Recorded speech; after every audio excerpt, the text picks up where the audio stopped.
Hey guys, Palsteron here, and today let's talk about some of the updates to my old Leaguestarter builds. I've played a lot of different stuff over the years, and instead of just like bombarding you with 5 different videos, I will just put everything into this. The timestamps are going to be down below if you're just interested into one of these. But yeah, let's get going. Now first, the Hexblast Trickster. This one has been getting slandered over on Reddit over the last few days, saying it's dead or something. But in reality, I actually reworked the build, and the pop's right here. In all seriousness though, this build is as dead as it gets. I'm actually kind of offended that GG chose to do this nerf with the 2-second cooldown instead of just removing it entirely. I think it is a little bit offensive, because it is technically removed, but it is still in certain drop pools. For example, the Hexblast of Contradiction is going to show up and is going to ruin your day while farming Merklab. But it is what it is. This build is absolutely gutted, and if there is any way to redeem it, it's maybe like a Hexblast of Contradiction Ignite build, but mine's gone. Another build that will get unlisted, unfortunately, is the Ice Nova Archmage Hierophant. When I say unlisted, in case you guys aren't aware, I also post builds over on Maxroll, so that's what I mean by that. But this one will have to be unlisted because it now does half damage. So basically they made it so you can now only get 2 Frostbolts worth of Ice Nova instead of 4. So your overlaps are going to be less, straight up half damage, which, yeah, the AoE has been nerfed as well. I don't see any reason to actually play this over any other skill. Funnily enough, though, it is now in line with a lot of normal other skills, which means it's dead, basically. It's like in the veins of like Arc. All these skills that have no real endgame scaling, they can get to like 1-2 million DPS. These skills are basically still playing Path of Exile from 2016. Number 3, now this is the Power Siphon of the Archmage Ballista that I've posted before the league has started, and it was like fantastic. It did get nerfed, and we're gonna talk about it. I still feel like this build has its place. It is now, however, less of an all-rounder. So the first thing that happened is for early game, you're going to get 35% less damage. So where does that come from? Power Siphon as a whole got nerfed. Both normal and Power Siphon of the Archmage. Now, Power Siphon of the Archmage actually had a 0.3% play rate. So I guess GGG just thought it was a good idea to preemptively nerf it. That's all good. I haven't really seen this before, really ever, but all right, cool. Has 60% effectiveness, so it does 40% less damage, but it also has, what's that, roundabout 30% more attack speed. So all in all, that comes out to like 22% less damage. However, it is going to feel better because your ballistas are going to shoot like crazy. So there's going to be a ton more projectiles on the screen, which is going to help clear, I guess, which the reason I don't really tell it as an upside is because the build already had absolutely cracked clear. So 22% less damage from the skill itself. Then there's also the mastery nerf right here, which was quite big, right? Like the hits inverted. I think I have it somewhere here. Yeah, hits have 25% chance to treat enemy resistance as reverted. This is now 15%, so I put a little bit of a downside there. Although you could probably make it up if you just go curses instead. But either way, the last nerf that a lot of people aren't thinking about is you will now have less of a shock because you have more attack speed, but your initial hits are lower. So while this isn't really an issue in endgame, early on with this node right here, you were able to, like when I did my 2-stone run, I was able to shock with my tiny hits. I was able to shock Exarch for like 30%. Now there will be more like 15%. So that is a pretty big downside, I would say. However, in endgame, that isn't really factored in because you're going to be on, like, I was on like 70% shock technically against pinnacle bosses. So in endgame, it doesn't matter as much. So what does that mean? That means the build is a lot less all-rounder good. For example, you have way less boss damage, but it will still annihilate legions. And now you have even more projectiles on the screen, which will mean just way more coverage. Like, it's just basically doubling down on clear speed.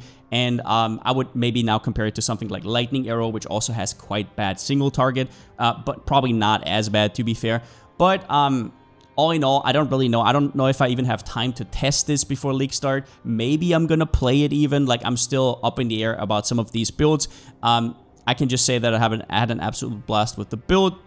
One other thing is you can't really level the build as I did in the build guide. In order to do enough damage on Power Siphon Ballistas, which we play before Power Siphon of Archmage, you will need both Pursuit of Faith and Conviction of Power, and it will still deal a ton of damage after that. Like, the power spike was pretty crazy, so even with like 30% less damage on that, you're still going to be totally fine. Also do note that the hero nerf of Sanctuary of Thought does not affect us because we didn't even take that one. Overall though, I think this is going to be still one of the best Legion and Breach clearers early on. Is it going to scale as well into tier 17s? Not as much. You're going to be a lot more reliant on Indigon at some point, although I don't think Indigon is going to be that meta, but who knows? I've seen Connor, for example, make like a Mjolnir Leaguestarter. So yeah, we'll have to see. I'm still contemplating whether I want to play this because it was actually so much fun. I have to do some more tinkering and maybe work around some of the nerfs. Then let's talk about a build that has been highly anticipated here, which is the rework of the EA Ballista Elementalist with the new Golem node. Now I'm going to keep this short because I already talked about this in the latest video, but what they did is they combined Elimansa with Legion of Primordial. You don't get the effect per golems anymore, but you only have to take one ascendancy, which is quite big, and it is a huge power spike. But the biggest reason this is big is because they reworked golems themselves. Now, golems got a complete rework, and you can look at all of that, but I kind of wrote it down to make it a little bit more digestible, which means you now have a ridiculous power spike at level 32, which for me personally, wanting to have a cozy day 1, day 2 is the most important thing in a league. Everything else I can always figure out, but I don't want to ever get stuck on anything. So yeah, it's just really comfy, and this is what the rework would look like for EA. So these are 4 golems. We're not counting golem number 5, which would be Ice Golem. It gives crit and accuracy, which is nice for some builds, but not for us. I want to make this clear. These numbers are not with like weird scaling on large clusters or like jewel socket sacrificed. I think that the best way to play golems on EA Ballista will be low investment golems, because you don't want to super rely on the buffs. If you think about how golems are sometimes going to die, right, to chaos damage or sometimes to fizz damage, although that did get kind of reworked. There is definitely a point where you can say maybe it's going to be up like 80% of the time, kind of like Arcane Cloak or Slammers that tick Intimidating Cry, but they only have it up on like half their slams. As long as you're not ultra reliant, as long as you can live without 4 seconds of these buffs, I think it is going to be fine. But if you start investing into all this golem effect all over the place and one of your golems dies, you're in big trouble. So that is what I have here. This is 100% effect ascendancy, 80% effect from the passive tree, 20, 20, 40, and then 20% effect from quality on each golem. The attack and cast speed stayed quite the same. It's a little bit increased. A big deal is the mana regenerate per second, 54. This scales with all increased mana regeneration everywhere. This is base mana regen, which means that we don't have to use life tap anymore, which is going to make our recovery so much better. It was always a hassle, and it means you can just like spam now. It is, yeah, incredible, and it's going to feel incredible. 330 life regenerate per second, that was already there on the stone golem, plus 51 chaos resistance. Now, do you want to rely on this? A lot of people are actually chaos res capped on Progenesis on their endgame builds. So in reality, most people are not really capped. I think you can rely on this for a long time. I never really see all that many day 3 POBs that even have like 40, 50 chaos res. So this is, I think, going to make mapping so much more comfy. Just think of going into white maps with positive chaos res. Then we have the 48 damage over time multiplier. This is also from the Chaos Golem. Now the PDR, the physical damage reduction, did get removed. However, there's going to be a lot of fizz damage converted to other elements going to be going on in this patch, so it makes very much sense that they removed it. Otherwise, it would have been watered down quite a bit, so I do like that. 48 damage over time multi early on a Ignite build is like 20 to 25, 30% more damage, because you're not going to have much from gear, and you're only going to have a little bit from the tree. Huge. This one here, 60% increased AoE, opens up a lot of things. So it opens up still going Heart of Destruction and just having like even more AoE, or it opens up you not going Heart of Destruction and instead going into some of the new Shaper of Storm stuff that we're going to talk about. Increased damage was already there on the Flame Golem. Another new thing is there is now increased global defenses on the Stone Golem. For us, only relevant is the evasion armor, but this is very nice, especially since we're now going to path over the right side, and we're not going to have cloth and chain anymore. Now, there have been some reworks to Shaper of Storms. Shaper of Winter we can't really use. They just released a new update to the patch notes, but Shaper of Storms has also been reworked, and it is quite easy to get 50% shock now if you really want that, but I'm still not 100% sure if I want it over using something like Bastion of Elements. We'll just have to kind of feel it out whether we need more damage or extra defense, but let's talk about the build in general. EA will have a higher overall power level. What do I mean by that? All these things I just showed you are just like filling in holes. Like for example, mana regen, no more life tap, which results in more damage, less recovery strain because you're always trickling down your life on your own casts, right? Like stuff like that. You fill in some chaos res here, you fill in some extra attack speed there. Early on, it's going to feel incredible. Just higher overall, better experience and a much needed update, I think, to the build. The leveling, I think, will be absurd. All of the discussions around golems right now are around endgame and maybe dying to like chaos damage or whatever. Are you gonna have to fill in chaos res on the golems for 4 points? I don't know, right? But at level 32, I approximated it on stream yesterday. At level 32, it will feel amazing. Like, it's going to be a game changer to take that first golem node. It's kind of going to be like, I don't know, what would be the best comparison? Champion Adrenaline, right? All of a sudden, you get like 100% damage, more attack speed, more... Like, it's just an overall different experience. Downside is, I guess, that you shouldn't start with EA Ballista at 32 anymore. You should probably start with it at 55 because the golem node is so strong. But you still need Shaper of Flames for the Ignite. So... maybe you see that as a downside. So yeah, the early game scaling on EA is going to stay as good as it always was. You can do the Feared on a Storm Cloud. It is extremely SSF friendly, and it is kind of like a comfort pick, sort of like RF. If you feel like that, a higher damage version of RF. Obviously, it has its payoffs for that, but in general, super comfy. Even stronger now. I guess another small buff, we probably won't be playing around with Elemental Equilibrium anymore, although I'm still thinking about maybe different pathing. We'll have to see, but yeah, currently we're gonna get exposure from gloves. You can actually get fire damage from different gear now, which might open up something like Barracks Respite now I think about it, but we'll see. There's also downsides to the build, obviously. This build is not made to do stuff like hard tier 17 content. You can 100% do easy tier 17s, just run through, have like mods that aren't, I don't know, like times 10ing enemies damage or times 10ing their HP, or have like 200% map effect like in Frisia.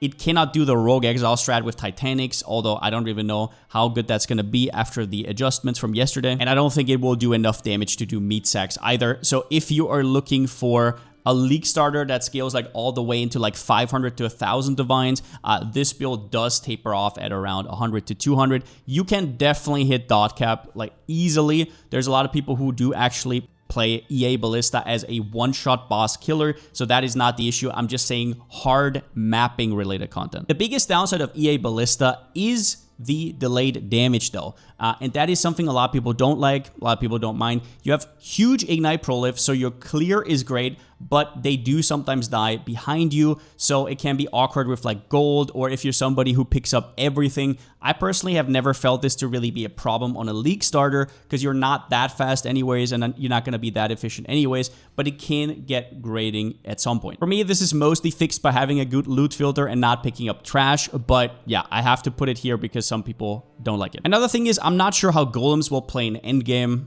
Obviously, a lot of people say they're just going to die everywhere. I've talked to people who have played golems before. Nothing really changed. They're actually getting tankier because of the Shaper of Flames change. So as you can see right here, Shaper of Flames will lose the more damage, but you will now get 40% of Fizz converted to fire, which will make you tankier. That also counts for your golems. Plus, you can stack this on your mercenary with Chaos Binding, I think it's called. I'm going to put it up on screen right there. And Pyro Shock Clasp Belt or whatever. You can get it to like 95% or so.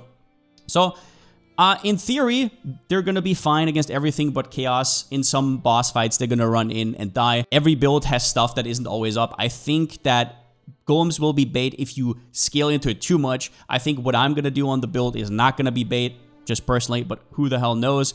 And then socket pressure during campaign. I will say that it was a little bit awkward having to sub in an extra 4 gems. As you can see right here, during my campaign run, I've had a few open, but I actually removed my frenzy setup just to make it a little bit more believable. If you want to test right now with golems at level 55, you will have to sub in a tabby and get the extra area of effect somewhere else, because currently you don't have it. Plus, you cannot simulate the Elementalist second node, so your golems are not immune to LE damage. I haven't really noticed them dying at all during campaign, even without that. But yeah, that was never the issue. But if you want to test, what I would say is at 55, actually before, at 32, when you get Firestorm, sub in a tabby with extra ink AoE support and 1 more damage support to simulate the extra damage you're going to get from golems. Once you have like level 62, you can also put on a Carcass Jack. In terms of the mana regen, I guess you can fake it with Praxis. We did try this yesterday. It was like an absolute breeze, and this is still off from what it's going to feel like on Leaguestarter. And the last downside is you'll have to be content with having a EA Ballista guide in your inbox soon, whether I play it or not. Last but not least, Toxic Rain Ballistas. This one was actually buffed because Champion got buffed. So this used to be a Pathfinder, but it won't be anymore, at least in my opinion. You do lose the Wither here, which you'll have to get back somewhere else. You do lose Master Surgeon, which is super comfy, don't get me wrong. But other than that, it is pretty stale, and Champion has a lot of good notes. So the first thing that happened is Worthy Foe will now also get the 100% chance to taunt on hit, and it's now a 2-pointer. So you don't have to take Conquer anymore, and you still get the taunt. The Fortitude node is back to 20 from 15. Huge. We are not going to use the new Fortify scaling passive. Not as far as I know. I would personally not recommend it. This one right here, right, with like Fortification over 20. I don't think it's possible, right? You're not going to get over there to the +1 fortifications. I guess you could take an impossible escape, and no, but you still can't, like, no. I just don't think it's going to be good, but in general, that's not an issue. Just like saving that 1 point, having fortification back. So you're going to take Aura Effect, Worthy Foe with the taunt, Adrenaline, and 20 fortification. That package is going to be goated. It's going to be better than Pathfinder in almost every way other than sustain, so you might have to press your life flask, but I mean, you had to do that as well, so your recovery is going to go down. Everything else, including comfiness, is going to go up. But yeah, with that said, that's all I got for today. So Hexblast unlisted, Ice Snow Archmage Hierophant unlisted. The Toxic Rain Ballista Pathfinder should now be champion. It's still going to be decent on Pathfinder, so I'm still going to leave up the Max Roll guide, but most likely there will be a champion version in the future. EA Ballista Elementalist is going to get a guide regardless whether I played or not. And Power Siphon of the Archmage Hierophant, I'll have to do some testing because I've had such a blast, but the nerf was pretty heavy. Now, I made this video with 3 build ideas for 3.26. I'm just going to put this here at the end. Just a quickie here, a few ads. I think I came on too strong when I talked about defensive issues on the Rolling Magma Mines build, maybe. A lot of people have been saying that, oh, like, I don't know, like Garafa, for example, might be playing the build, right? And he's like getting bombarded by, ooh, is this going to be too squishy? You can definitely make it not squishy. I was just a little bit concerned about early game and about like some of the softcore strats like Meat Sacks or Rogue Exiles or whatever that these builds are usually fine at. And yeah, the delayed damage, maybe I'm like overestimating that, sure. I think the build is going to be absolutely phenomenal, and like I said, I'm still thinking about playing it, so it is an absolute banger regardless, and it will be a good build. The second thing is about the Smite Slayer. I personally will not be making a guide on this simply because there are new bosses, and I don't like doing new bosses with like super melee skills, right? And you have to position correctly to do like your double hit, and I would highly recommend you also reconsider unless you're a really good player. I think on the comfiness level, this is going to be pretty low early, and it's going to scale into crazy levels later. So maybe it's not the perfect League starter, but I mean, people are playing way more uncomfy stuff and they're fine with it. So yeah, it might be something you transition into later. The damage is definitely high. Maybe like the damage uptime on bosses is going to be suboptimal. So I don't think it's going to be for me personally. I value cozy over power early. The reason I wanted to throw this guide out there is because I feel Smite is highly undervalued, especially going into mid game and then end game, because everybody's only talking about Volcanic Fissure of snaking, right? So I wanted to put a highlight on that, and I don't think you're going to be disappointed. You might be disappointed League starting it because it definitely has a little bit of a ramp up time. Regardless though, I hope you guys have a great League start. I will be streaming over on twitch.tv/Palsteron over the next few days, basically every day, as long as I can. I also will have to actually write the guides at some point, but I'll try my best. And yeah, still theory crafting, still thinking about what to play. Since I still don't have a slogan, see you next time.